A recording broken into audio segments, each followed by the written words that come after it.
Anyway, I guess now it's time to go back to Skyloft and see about who knows about the Song of the Goddess. I don't know why I'm talking weird. I do it all the time. But yeah, like I was trying to say before, which I guess, I don't know. Yeah, I just finished up Avatar: The Last Airbender today, and it was super cool. I haven't started on The Legend of Korra yet, but I will be doing that in the near future. And now Gorko has some stuff for us. Great, Goron! I found some! Look! Those butterflies that respond to beautiful tones are swarming all over this place. It has to be the right spot. Oh, this could be a problem. I cannot carry a tune. I could not create beautiful tones if wild animals threaten to roll me down a hill. What can we do? Well, I happen to have this harp, but I want to break. Goodbye, rocks. Hello! What? Yes! These are the mysterious stones that he had mentioned before. Boing oing. That is it! One of the talking statues the ancient text spoke of. There's just no mistaking it. And it throws an ornamental skull, like I was trying to say. Hello. Ding. I done it. I'm just gonna leave without talking to him. But yeah, I've had very little time to speak. That's one problem with like cutscene heavy areas of games. It's like when doing Let's Play, sometimes you want to talk, and I couldn't do so. But moving on, now we're going back to the sky. Like I was saying, again, yeah, I finished Avatar: The Last Airbender. It was super cool. Haven't started on Legend of Korra, but I guess that's really all I can say about that. So I don't know why I've come back to it multiple times. Well, no, it was really good. I highly recommend watching it if you haven't. And actually, fun fact about Avatar: The Last Airbender: I live in Canada, so the first episode was aired after the first episode aired in the United States. But I was actually on vacation in Hawaii the day of the airing of the first episode. So me and a bunch of my cousins and like my immediate family, like my brother and sister, we all sat there and we watched Avatar: The Last Airbender, the first episode, when it was first released on TV in America. So we watched it before people in Canada even could watch it, which was kind of awesome. But I never got super into it, and then recently I started watching it because everyone's talking about how great Legend of Korra is, and I was like, I want to watch the first Avatar first. So I did, and I still have Korra to watch, but I'll do that later. Anyway, as I'm sure most of you probably expected, you have to come speak to this guy, Zelda's dad, and he knows something about the song. You're back, Rick. Good to see you're still in one piece.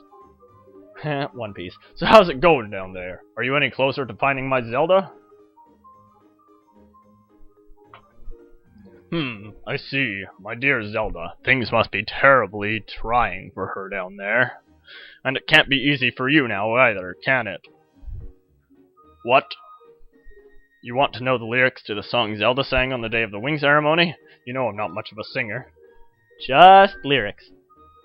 You just want the lyrics? Oh, what a relief. You really put me on a spot there for a moment. I believe the lyrics go something like this. O youth, guided by the servant of the goddess, unite earth and sky, and bring light to the land. That's the first part, but as I recall, there's a second verse to the song. O youth, show the two whirling sails the way to the light tower, and before you a path shall open, and a heavenly song you shall hear. I believe that's the whole thing. The light tower mentioned in the song is a real place. I'm sure you've seen the tower in the plaza. I don't know a thing about the two whirling sails, though. Sounds like the song is suggesting that if one shows the whirling sails the way to the tower, something will happen. But how do you go about doing that? And what does it mean, two whirling sails? Anyway, so that's a riddle for us to now try and solve. But we're gonna go do that right now. Yeah, like I keep jumping back to things that I kind of brought up earlier, but then didn't actually get a chance to talk about.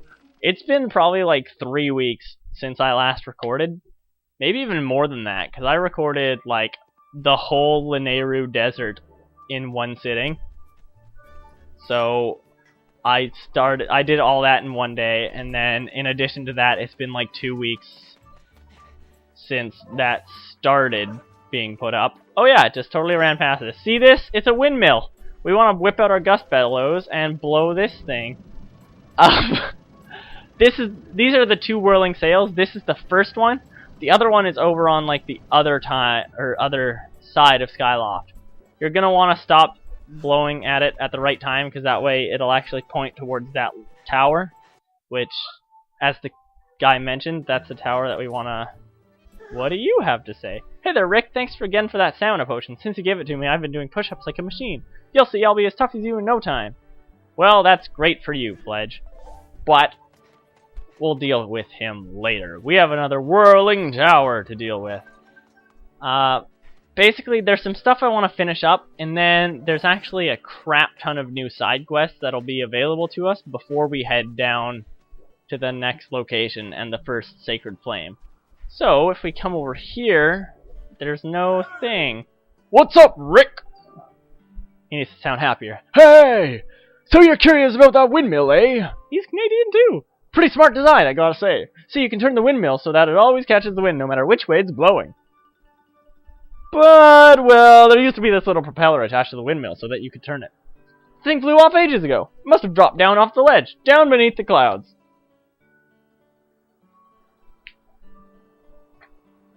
I look ridiculous. The windmill's been uselessly sitting there ever since. I'm just flailing around. It's kind of funny to me. Oh, Blue Lady. I highly suggest you retrieve the windmill propeller from the land below to reorient the windmill. That was the plan. Or, as suspected. You want to know if I could fix the windmill if you brought back the propeller? Well, if I had the propeller, I could probably rig something together to get it back on there, sure.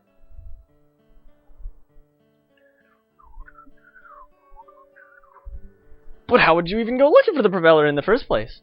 Once something falls through the clouds, it's gone for good. Hang on. Come to think of it, Donna at the scrap shop told me about someone in his family once used a flying robot to haul junk back from beneath the clouds. But we're talking about a tale that's been passed down over a lot of years, so I wouldn't put much stock in it. Why do I sound so ridiculous? I always say that. Like, I do something ridiculous and I flail a lot, and then I talk about how I did something ridiculous and flailed a lot. But one day, I should just point a video camera at myself while I am recording videos, and I should just put that up. But no, because you'll never see me ever. Bwahaha. Unless I go to like some sort of convention or something. Which unfortunately I can't go to PAX Prime this year, which really disappointed me because the tickets sold out instantly, pretty much. And I had no way to buy them, and it sucked. But that doesn't really matter. This guy has something to say, but we'll deal with that later. And over... Oh no! Hang on a second! I should have looked at well these days if I didn't know any better. I'd say you've had the time together all over. I am never the treasure scum composer and it's treasury to seek. I'll use my physical vision to find answers for you. He can basically tell you where treasures are. What? What's this? Aha! That's a sacred shield! That's in my surmise from its name. It can handle a variety of attacks. Fire, not a sweat, electricity, no painful zaps, plus it will automatically repair itself when it's insane damage! It's a little fragile, but that shouldn't be a problem for one as talented and agile as yourself.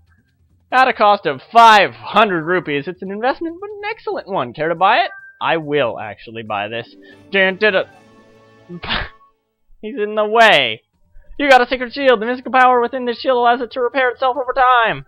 This shield's low durability means it breaks easily, but it deflects fire, electric, and curse attacks.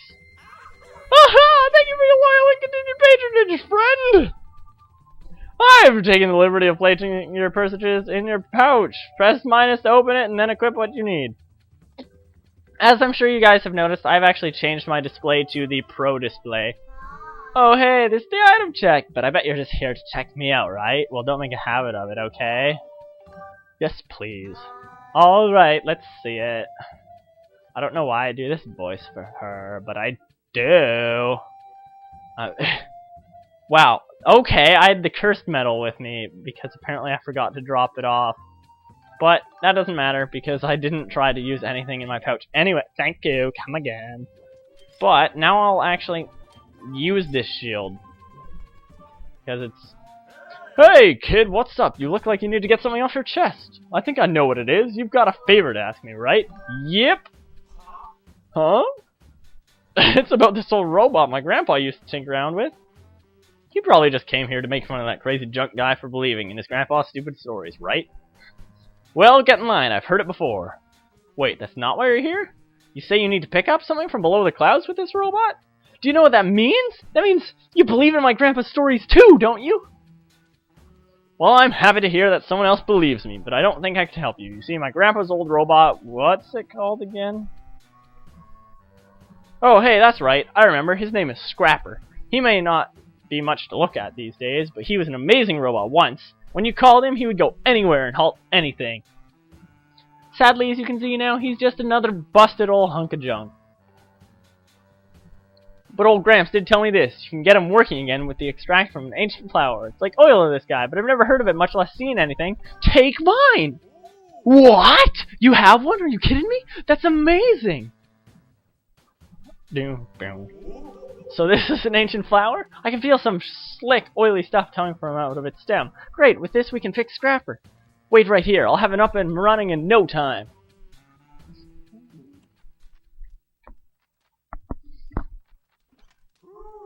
Phew, there you go.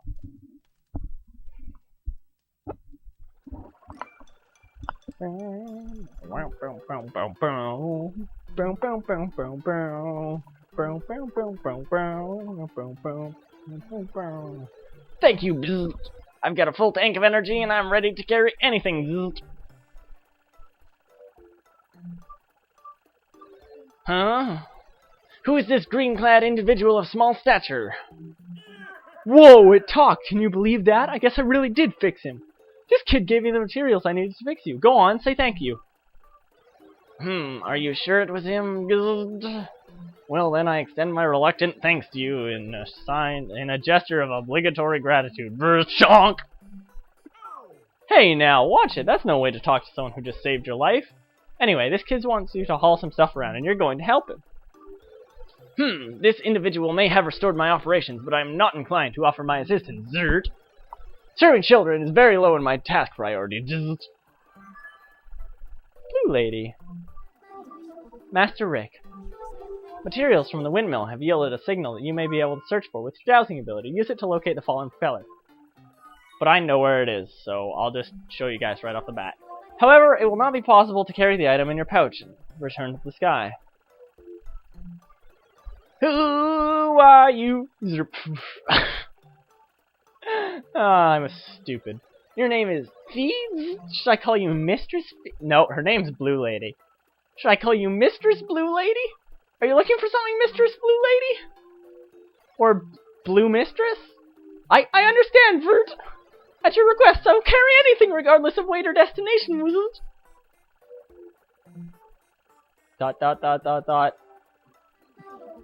Master, we now have the means to bring the propeller back to Skyloft. You may immediately begin your search for the windmill propeller. And Master Shortpants, I offer assistance. I can now detect Blue Mistress through waves, Bert. Should you need me, ask Mistress Blue Lady to call me, and I will arrive with haste. That. So how do you plan to recover all the stuff that fell beneath the clouds? You know, you could always ask the fortune teller over there. I know he's kind of goofy looking, but when it comes to finding things, he's always right on the money. And I could do that, but we have the ability to douse, and I have the ability to know where it is from past experience. Which is more useful than anything else in the world. The entire world. And we will deal with a bunch of the crap here. Because there's lots of side quests and stuff that we can do right now. But again, I will get to those after I am done with some of the stuff. I want to basically get prepared for the next kind of stuff we need to do. So I'm going to try to get all this ready before. But, in case you haven't guessed from where I'm currently flying, we need to go over to the Elden Volcano, because that will actually bring us to where the propeller's at. So, if we just fly in here, And I believe this is actually the first time we're going to have a scenario like this where we actually get to choose our Fort Master. It is possible to descend to a specific bird statue on the surface after you have already visited it, and I have memorized its location. To do this, point at the area you want to descend with the pointer and press A to confirm your destination. So we want to go up to the temple entrance. Descend into this area? Yes. Because the temple entrance, if you remember, I believe way back when I was here, I pointed something out and I said to remember it. And I said we would be back for it later. And we're actually going to go over there and grab it now. So, if we head over here and then slide down this hillio, here's the propeller. Examine. This is the windmill propeller you were searching for. It is now possible to retrieve this using the robot whose services we have enlisted. Would you like me to call the robot? Yeah. I will send word to the robot using telepathic transmission, Master. That's actually kind of impressive. I wish she would, like, use that more often and more usefully than just calling a robot. But, whatevs, man.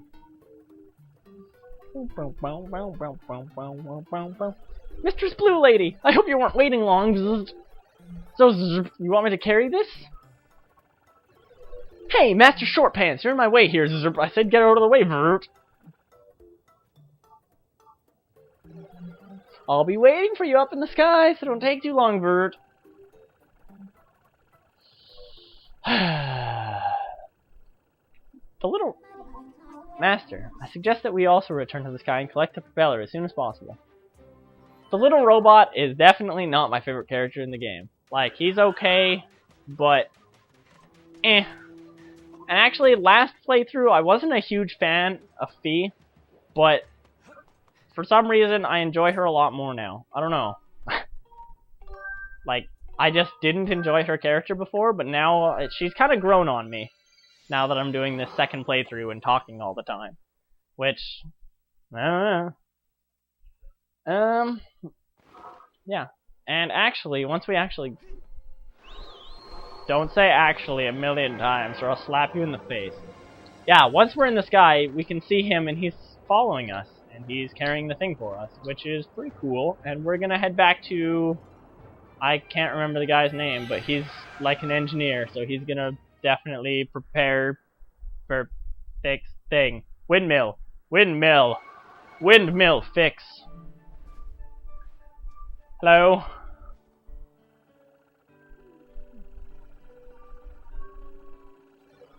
Here's that windmill propeller's Dunk. If you need me, Bruce Clang, feel free to call. For Mistress Blue Lady, I will travel to any destination. Goodbye, robot. I salute you. Whoa, isn't that the beautiful robot from Connor's place? Wait just a second. Is that... It is! That's the windmill propeller. This thing was supposed to have fallen down below the clouds.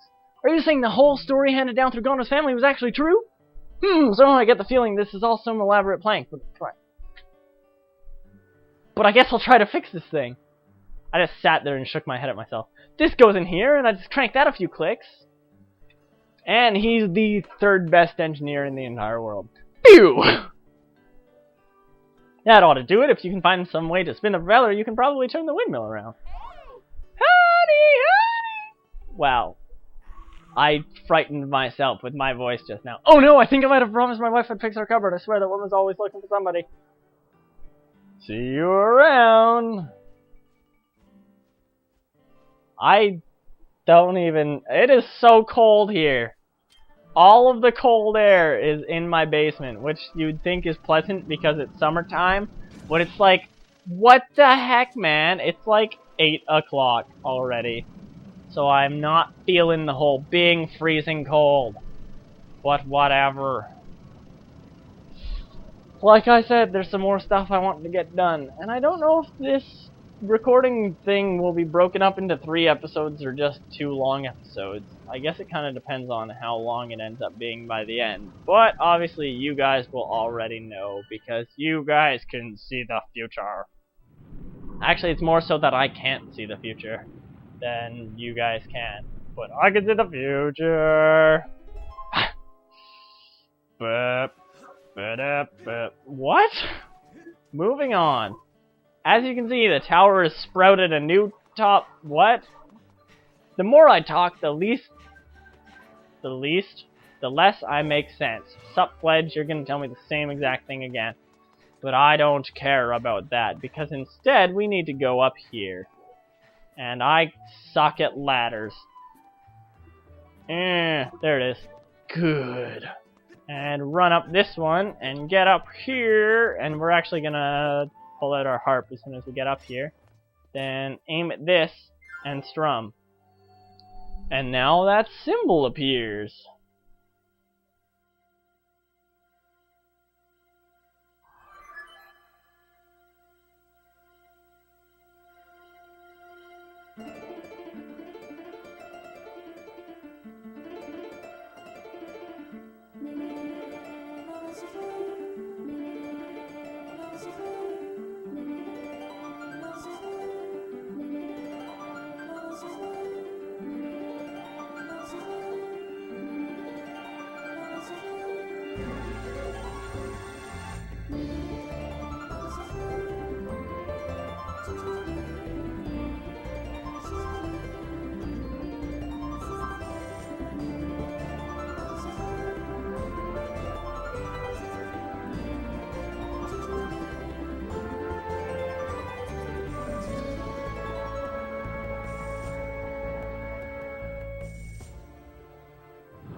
Master, there is a high probability that this beam of light will lead us to clues as to the whereabouts of the three planes. I recommend that you investigate what lies at the end of this beam of light. And we will do that. I love the sound of the singing. Like, I love that song specifically so much. But Fee looks so derpy when she's singing. They could have put 3 more minutes of work into that and already have made it a million times better. Because she looks so dumb when singing. But that doesn't matter for now, because we're gonna fly into this giant ball of clouds, which is known as the Thunderhead, actually. We are going to head over there, and we are going to see what's inside. Because if you look at the map, there's a big swirly. And we want to investigate what's in there. So we're gonna do that now. So there's actually a little tornado thing. Sorry, I'm like dying. But yeah, there's little tornado things. If you fly into them, Link will get thrown. Well, you and your Loftwing will get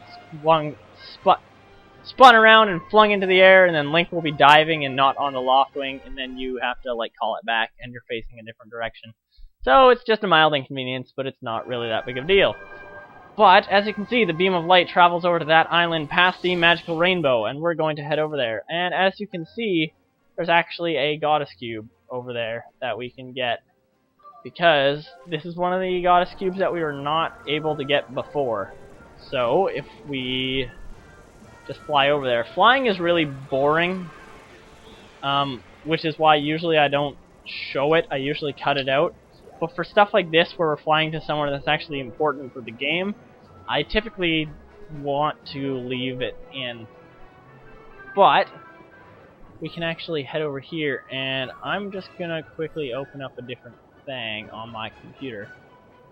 Wow. And first thing we're gonna want to do is obviously come down here and get this goddess chest, because while we're here, might as well grab it. You got that thing! We get a gold rupee, which is 300 rupees. We've gotten a few of those in the past, but now we have even more. And that kind of makes up for the fact that we bought the shield for 500 rupees.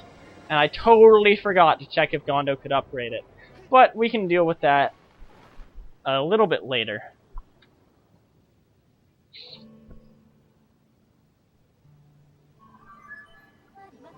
Master Rick, I have memories of this island.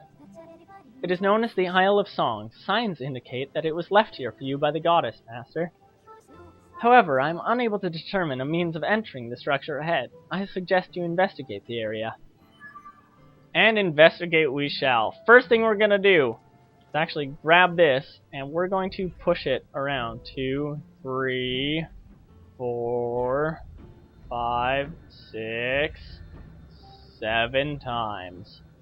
And then we are going to hit the crystal on the right side. And then we're going to rotate this 6 times. I could figure this out. 4, 5, 6. I actually have a little thing open to kind of help me with it, just because it's easier this way to just do it directly, because when I did it, I got it figured out pretty much immediately. But that it's like I don't want to just sit here and derp it up the whole time and then waste more time on this. And then rotating this 9 times, it says, will get it to be lined up properly. So we're just gonna quickly do that, and now we have it lined up, so that'll swing over and allow us to go over here, which is awesome. And now we can check what's inside this tower, which looks strangely like the Tower of Gods from Wind Waker. But they're not related at all. That's just me talking. But over here, we have a big, huge open room, which is actually kind of cool. But as you can see, there's one of these, and what do we do with those? Shushing-da-ling.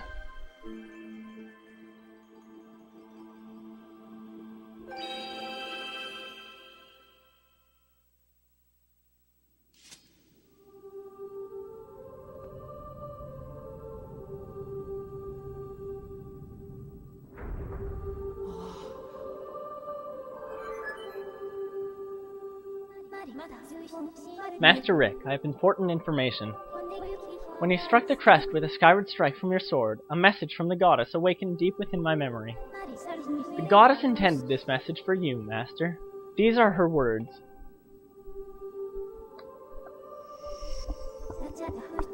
He who seeks the sacred flames, listen well, for I guide you from my place at the edge of time. The sacred flames are 3 in number. To obtain them, you must also earn relics, known as the 3 sacred gifts. For each trial you overcome, you shall be blessed with one of the gifts. Make use of the power of these gifts, and you will find your way to the purifying sacred flame. Now I bestow onto you a melody. It will serve you as a key, opening the first trial that awaits you deep in the wilds of Faron Woods.